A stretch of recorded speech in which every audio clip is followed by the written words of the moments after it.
नमस्कार, बहुत स्वागत आप सभी का। मैं हूं आपके साथ चेतन पाठक और आप देख रहे हैं एनएमएफ न्यूज।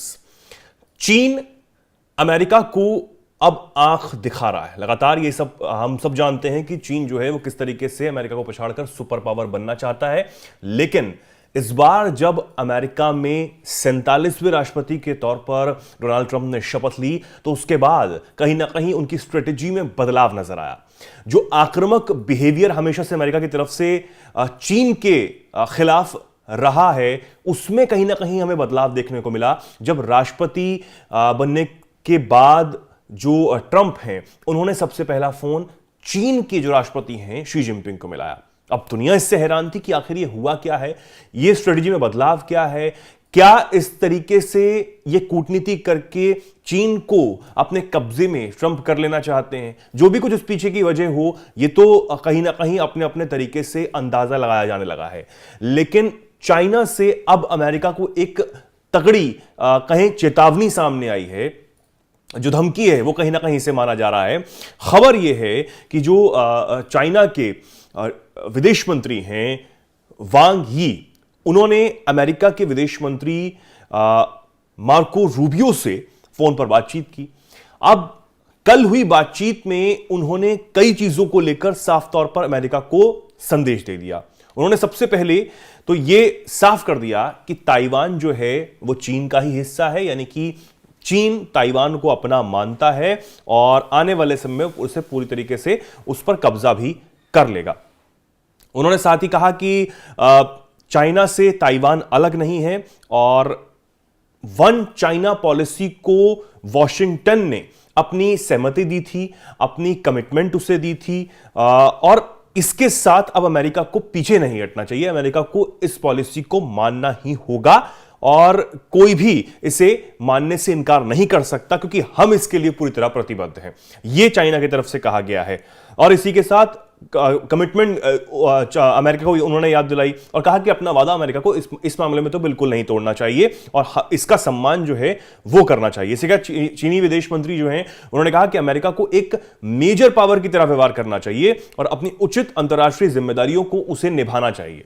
अब आप देखिए किस तरीके से साफ तौर पर ताइवान को लेकर उन्होंने अपना रुख जो है वो स्पष्ट किया है, वो साफ किया है। अब अमेरिका क्या चाहता है? अमेरिका हमेशा से ताइवान के पक्ष में रहा है।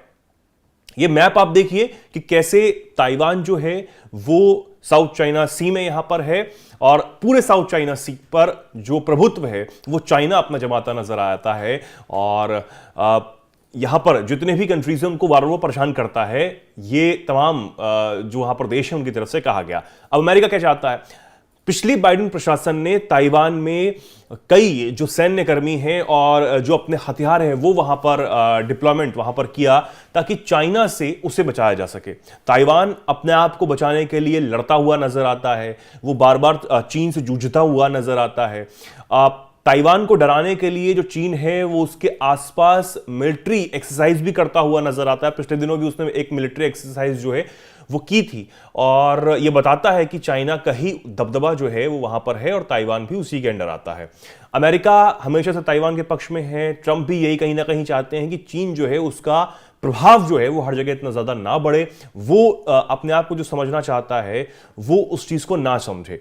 लेकिन चीन इस बात को स्पष्ट कर चुका है कि ताइवान उसका हिस्सा है और जो भी कुछ वो करना चाहता है वो करेगा। अगर आप बातचीत करना चाहते हैं तो हम बातचीत तो करने के लिए तैयार हैं, लेकिन हम अपने फैसले से हम पीछे नहीं हटेंगे। ये चीन का हमेशा से रुख जो है वो रहा है और इस बार भी चीन का यही रुख रहा। विदेश मंत्री वांग यी ने वहां के विदेश मंत्री मार्को रूबियो से साफ तौर पर स्पष्ट तौर पर यह कह दिया और एक तरीके से पूरे ट्रंप प्रशासन को चेतावनी जो है वो दे डाली कि आप ये भूल मत करिएगा, आप जो है वो अपनी व्यवहार और अपनी जिम्मेदारियां निभाइए और जो आपने कमिटमेंट दी थी वन चाइना पॉलिसी के लिए उसे आप मानिए, उससे आप तोड़ने की जुर्रत मत करिएगा। ये कहीं ना कहीं चेतावनी अब दी गई है। अब क्योंकि ट्रंप जो है उनके आने से दुनिया में खलबली हुई है, उनके आने से बहुत कुछ बदलाव हुआ है, उनके आने से बहुत कुछ चेंजेस जो हैं वो हुए हैं, ये दावे तमाम जो हैं वो किए जा रहे हैं, जो विदेश एक्सपर्ट्स हैं वो इस तमाम दावों को कर रहे हैं, लेकिन चाइना के लिए उनकी पॉलिसी कितनी कारगर होगी ये सबसे बड़ी बात है, क्योंकि चाइना को टैकल करना और चाइना को अपने प्रभुत्व में लेना ये आसान नहीं होगा। इस बात को खुद अमेरिका भी जानता है और खुद विदेश मंत्री जो है वहां के मार्को रूबियो और चाहे वो राष्ट्रपति डोनाल्ड ट्रंप हो, वो भी इस बात को समझते हैं। इसलिए शायद उन्होंने जो पॉलिसी अपनी चेंज करते हुए, अपनी स्ट्रेटेजी चेंज करते हुए चीन को अपने पक्ष में और अपने प्रभुत्व में लाने का प्रयास तो किया, लेकिन चाइना इस बात को समझ बैठा है और चाइना ने अपने रुख को स्पष्ट पहले ही कर दिया है। अब अगला कदम ट्रंप का क्या होगा चाइना के प्रति, ये देखने वाली बात होगी। लेकिन अमेरिका ने भी अपना पहला कदम उठाते हुए जो 25% टैरिफ है वो चीन पर बढ़ा दिया था, और चीन अपनी जगह चीजें कर रहा है, अमेरिका अपनी जगह चीजें कर रहा है, लेकिन कुछ जो स्ट्रेटेजी में बदलाव हुआ है। अब आगे इसके बाद, इस जवाब के बाद क्या होगा, चाइना के इस जवाब के बाद अमेरिका की तरफ से क्या जवाब आता है, ट्रंप और क्या सोचते हैं, चाइना को काबू करने की उनकी क्या अलग अलग नीतियां रहने वाली हैं, इस पर सबकी नजर बनी रहेगी। आप इस पर क्या सोचते हैं, क्या कुछ कहना चाहते हैं, कमेंट सेक्शन में आप जरूर लिखें और ऐसे ही जुड़े रहें, देखते रहें एनएमएफ न्यूज।